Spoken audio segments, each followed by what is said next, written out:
Comecemos o conto de hoje com um pensamento bastante apropriado. A frase é da famosa escritora Mary Shelley, e ela consiste em, abre aspas, se eu não posso provocar compaixão e amor, então eu vou provocar o terror, fecha aspas.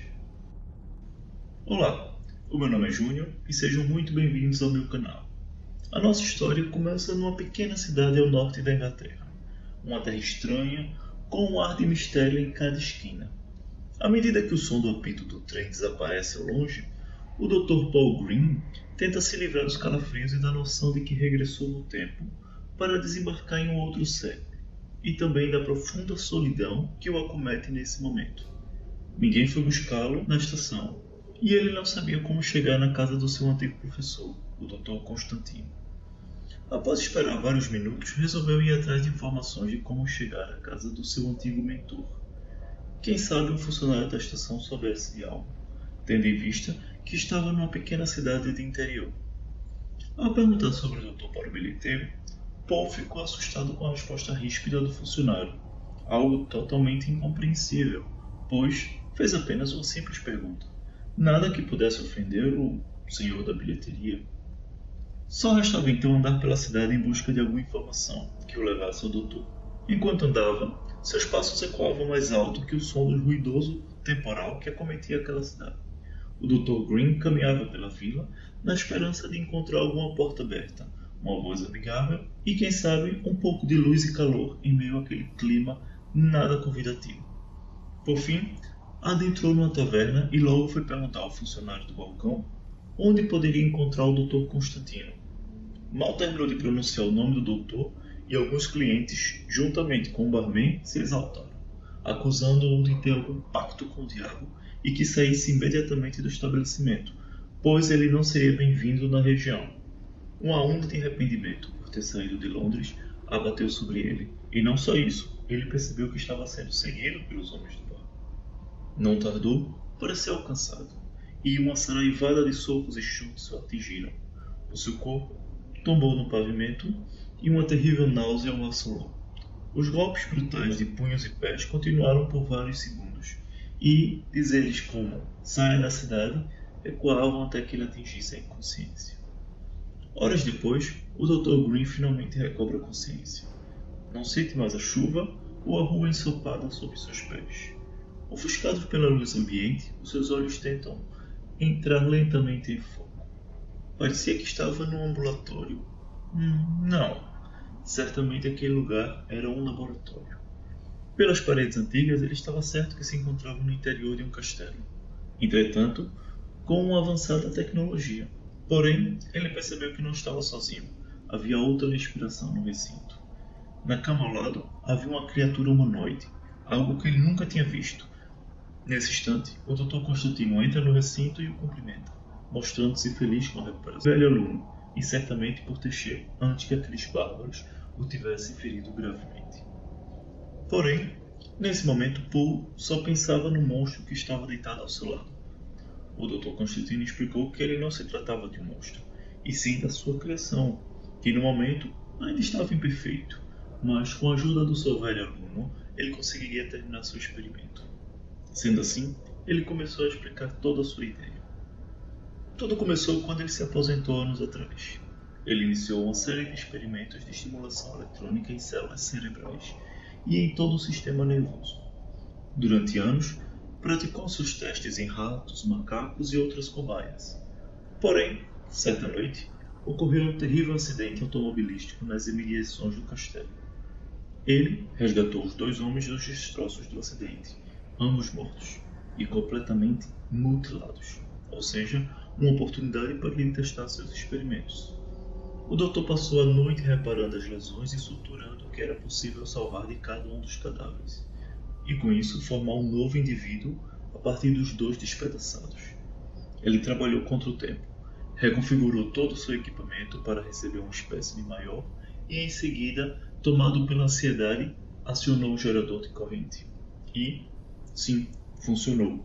Porém, o resultado não foi perfeito, pois a descarga foi fraca demais e o cérebro já havia sofrido muitas lesões no acidente de carro. Assim, a criatura teria funções físicas e mentais limitadas. Infelizmente, Durante o processo, a criatura havia sido vista por 2 empregados do castelo, e assim logo disseminaram uma onda de pânico irracional pela vila.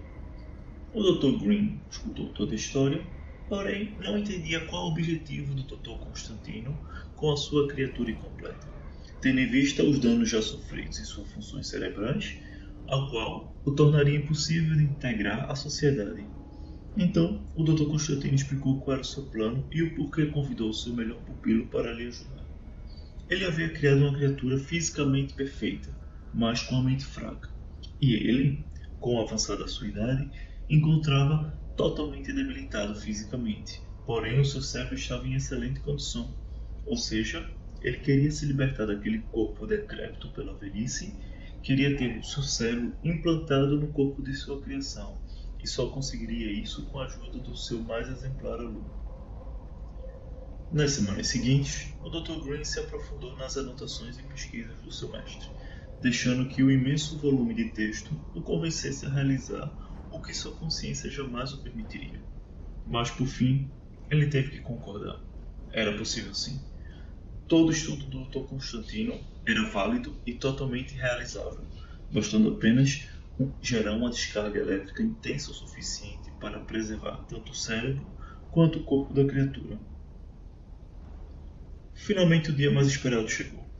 Raios, trovões e uma chuva torrencial castigavam a noite, mas nada disso foi capaz de desviar a atenção do Dr. Paul, cujas mãos de exímio cirurgião guiavam o bisturi na primeira fase da fantástica experiência. Cuidadosamente, os pensamentos e lembranças de Alan Constantino foram removidos do seu casulo moribundo, carregados pelo laboratório e minuciosamente implantados em seu novo hospedeiro.